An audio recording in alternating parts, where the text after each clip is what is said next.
예, 그렇습니다. 예, 그래요. 지금 이게 3기의 차임액을 연체한다고 했을 때 그 3기는 어쨌든 이 법 시행일 이후에 6개월 기간 동안 연체한 차임은 포함시키지 않는다고요. 그러니까 2달 연체된 상태에서, 그러니까 지금 뉴스에 나온 걸 보면 최대 8개월까지 연체시켜도 계약 해지가 안 된다고 나와 있어요. 만약에 지금 아직 시행은 사실 안 되고 있거든요. 아마 10월 지금 일단 대통령한테 이송을 했기 때문에 국회 통과돼 가지고 대통령이 공포만 하면 공포한 즉시 시행한다고 돼 있어요.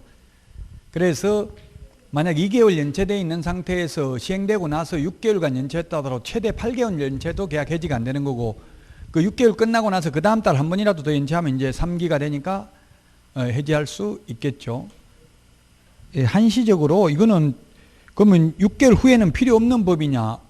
그건 아니에요. 왜냐하면 6개월 후에도 나중에 이제 권리금 회수 기회를 보장받아야 되는데, 이때 과거에 이때 이 법 시행일 이후에 6개월간 연체한 금액에 대해서는 3기의 차임액을 연체한 것으로 보지 않기 때문에 3기의 차임액을 연체한 경력이 있으면 앞으로 권리금 회수 기회도 보장 못 받잖아요. 근데 권리금 회수 기회 보장받을 수 있고 계약갱신 요구도 거절 못 한다고요. 해지 3가지가 적용되잖아요. 해지도 못 하고. 자, 17번 보겠습니다. 17번. 차임 등의 정액 청구입니다. 차임 등의 정액 청구 상한을 약정한 차임이나 보증금의 20분의 1의 금액으로 하되 특별시, 광역시, 특별자치시도 및 특별자치도는 관할구역 내의 지역별 임대차 시장 여건 등을 고려하여 20분의 범위에서 정액 청구의 상한을 조례로 달리 정할 수 있다. 그 시도 조례인데 세종특별자치시도 들어갑니다. 세종특별자치시 조례입니다. 조례로 달리 정할 수 있다고 그래요. 조례로 정하더라도 5%를 초과할 수는 없죠. 그럼 최대 5%인데 그 범위 내에서 우리 건폐율 용적률도 시군 조례로 달리 정할 수 있잖아요. 그 국토교통부 령이 정하는 범위 내에서. 이게 신설됐습니다. 지자체 조례로, 시도 조례로 달리 정할 수 있도록 한 것, 정액 상한선을. 감액은 상한선 없죠. 자, 그 다음에 18번 농지법이 8월 이게 12일 날 농지법이 개정됐습니다. 공법에서 인터넷에 보니까 어떤 분이 지금 나 2차 처음 하는데 이제 공법에 좀 포기할 거 60점만 받으면 되는데 포기할 거 알려달라고 하니까 주택법, 건축법, 농지법 3개 포기하면 된다 이렇게 알려주더라고요. 그 3개가 가장 중요한 법이죠. 제가 볼 때 떨어지라고 그런 것 같아요. 선배님이라고 조언한다고 하면서. 공법에서 제가 볼 때 점수 받기 쉬운 게 주택법, 건축법, 농지법이에요. 그 주택, 건축법이 7문제씩 나오고 농지법 2문제면 그것만 해도 16문제면 40점 과락은 면해요. 그 과락 면하고 나머지 다 한 번호로 찍어도 60점은 나와요. 그래서 농지법도 중요하다고 2문제 나오지만 어려운 게 없잖아요. 공법에 꼭 해야 돼요. 국토의 계획 및 이용에 관한 문제는 해도 어렵고 안 해도 어려워요. 오히려. 자, 농지법이 그래서 올해 바뀌었는데 1번이 뭐냐면 농지 소유자는 농업 경영에 이용하지 아니하거나 이용하지 아니하게 되었다고 시장, 구를 두지 아니한 시의 시장을 말한다. 군수 또는 구청장이 인정한 경우 그 사유가 발생한 날로부터 1년 이내에 해당 농지를 그 사유가 발생한 날 당시 세대를 같이 하는 세대원이 아닌 자에게 처분하여야 한다. 세대를 같이 하는 자가 아닌 자에게 이게 신설됐습니다. 세대를 같이 하는 세대원이 아닌 자에게 처분해야 된다고요. 농사 안 지으면 처분 의무기간 1년이잖아요. 1년 안에 처분 안 하면 처분 명령을 하죠. 최초 처분 명령이 있은 날부터 6개월 안에 처분 안 하면 이행강제금을 20%씩 1년에 한 번씩 부과하죠. 그래서 세대원이 아닌, 세대를 같이 하는 세대원이 아닌 자에게 처분해야 된다. 이게 신설됐다고요. 처분 의무기간 1년이고요. 그 다음에 2번은 60세 이상인 사람으로서 농업 경영에 더 이상 종사하지 않게 된 사람만 위탁 경영이 가능했어요. 물론 이게 5년 이상 농사 짓던 사람이죠. 5년 이상 농사 짓던 사람. 근데 바뀐 게 뭐냐면 뒤에 농업인도 포함됐다고. 즉 옛날에는 60살 넘어가지고 5년 이상 농사 짓던 논밭을 더 이상 이제 힘이 없어 농사 못 짓는 경우에만 위탁 경영이 가능했다고요. 근데 며칠 전에 6시 내 고향에 보니까 청년회장 나오더라고요. 나이가 71살이더라고요. 71. 자기보다 더 어린 애 한 명 더 있다더라고요. 69세 그 동네에. 그래서 이제 60세 이상이라도 애기예요. 애기 시골에 가면. 따라서 농사 지으면서도 위탁경영이 가능하다고. 옛날에는 농업 경영에 종사하지 않게 된 사람만 위탁경영이 가능했는데 및 농업인, 농사를 지으면서도 자신이 거주하고 있는 시군 또는 연접한 시군에 있는 소유 농지를 임대, 무상 사용하게 할 수 있습니다. 그 다음에 3번에 농지의 임차인이 농작물의 재배 시설로서 고정식 온실 또는 비닐하우스를 설치한 농지, 이게 시행령에 나와 있고요. 법률에는 다년생 식물 재배지는 최단기 존속기간이 5년이죠. 5년? 원래 3년인데 이게 고정식 온실이나 비닐하우스를 설치한 농지나 다년생 식물 재배지의 경우는 5년 이상으로 해야 된다고요. 최단기 존속기간이. 그 다음에 4번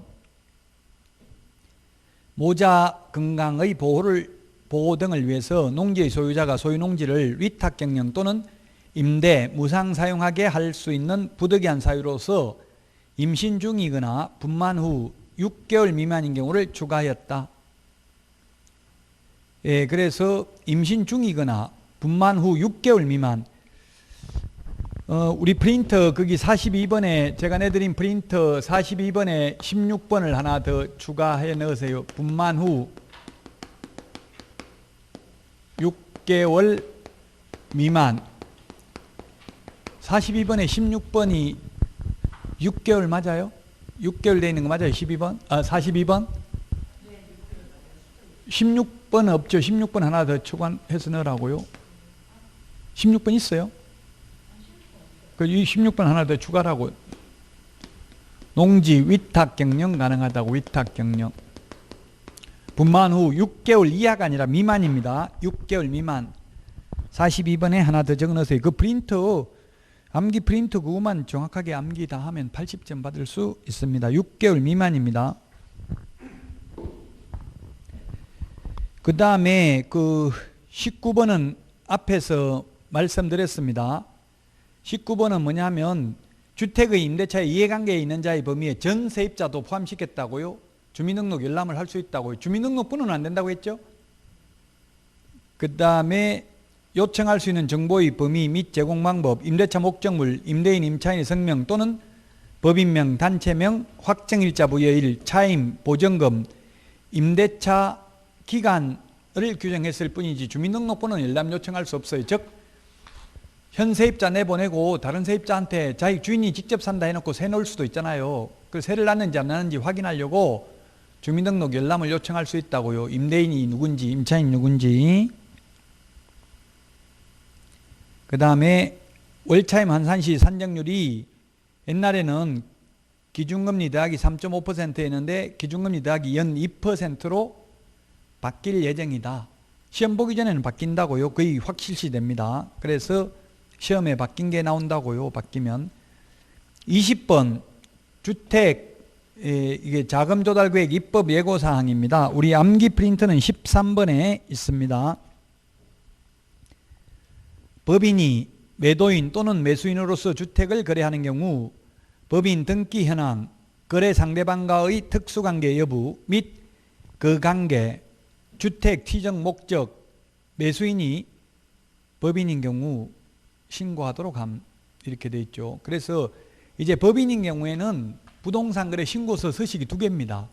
일반 부동산 거래 신고서에다가 법인 신고용이 따로 하나 더 있어요.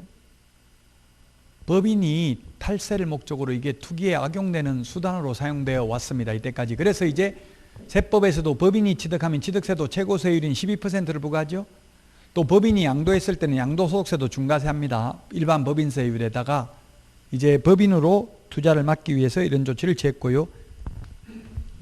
이번에 옛날에는 투기과일지구 조정대상지역 3억 이상인 경우만 했는데 지금은 거래가액과 무관하게 자금조달계획서 제출을 하도록 하고 법인이 주택 매수자인 거래건의 경우 거래지역과 거래가액과 무관하게 자금조달계획서를 제출하도록 의무화했다.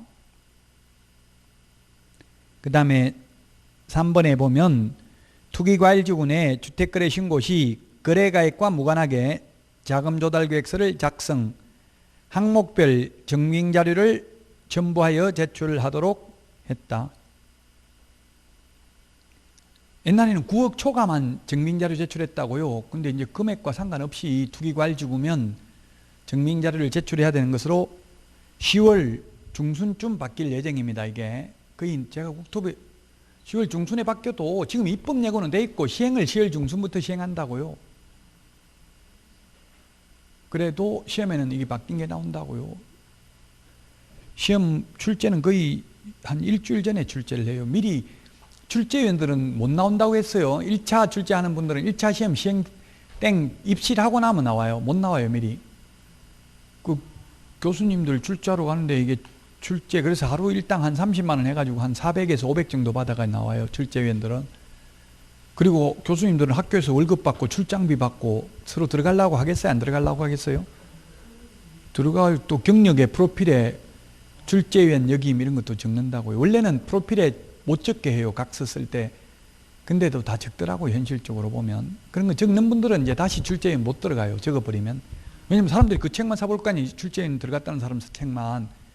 그래서 예를 들면 지금 학개론 같은 거 유명한 분이 뭐 이창석 교수님이나 뭐 안정건 교수님이나 이런 분들은 조주영 교수님 뭐 이런 분들 출제위원 안 들어가십니다. 왜냐면 책에 보면 뒤에 프로필에 출제위원장 역임 이런 거 적어놨거든요. 그런 거 적어놓으면 이제 못 들어가는 거예요.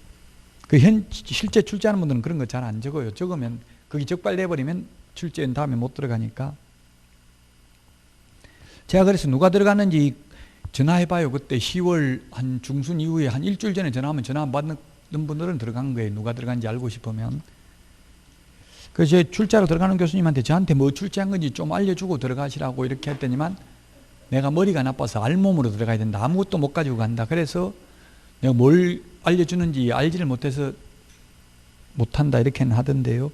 휴대폰 이런 거 가지고는 들어가는데 외부로 전화도 못하고 이메일도 못 보는데 이거 어떻게 차단하는 게 있나 봐요. 그게 그 안에서 인터넷 열람은 다 가능한데 외부로 메일 보내거나 뭐 쪽지 보내거나 카카오톡 이런 것도 못한대요.